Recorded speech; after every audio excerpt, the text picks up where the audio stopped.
ഇതെൻ്റെ ഒരുപാട് നാളുകൾക്ക് ശേഷമുള്ള, ഒരുപാട് നാളെന്നല്ല, ഞാൻ ജനിച്ചതിന് ശേഷം ഞാൻ ആദ്യമായിട്ട് എൻ്റെ ഫാമിലി ഒന്നും ഇല്ലാതെ ആഘോഷിക്കുന്ന ബർത്ത്ഡേയാണ്. അത് നമുക്ക് പോസിറ്റീവായിട്ട് ചിന്തിക്കാം. എങ്ങനെ ജീവിതത്തിൽ ആദ്യമായി സോളോ ബർത്ത്ഡേ ആഘോഷിക്കാൻ സാധിച്ച ഞാൻ, അതും ഒരു പ്ലസ് പോയിന്റ് ആണല്ലോ.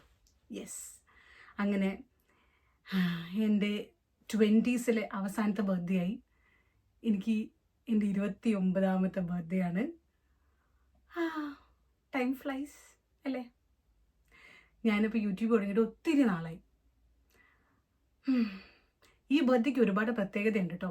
ഈ വീഡിയോയ്ക്ക് ഒരുപാട് പ്രത്യേകതയുണ്ട്. ഫസ്റ്റ് ഓഫ് ഓൾ, ഈ വീഡിയോ ഞാൻ എഡിറ്റ് ചെയ്യാൻ പ്ലാൻ ചെയ്യുന്നില്ല. സാധാരണ നമ്മൾ വീഡിയോ എടുത്ത് എഡിറ്റ് ചെയ്ത് അപ്ലോഡ് ചെയ്യുവാണല്ലോ. പക്ഷേ ഈ വീഡിയോ അങ്ങനെയല്ല കേട്ടോ.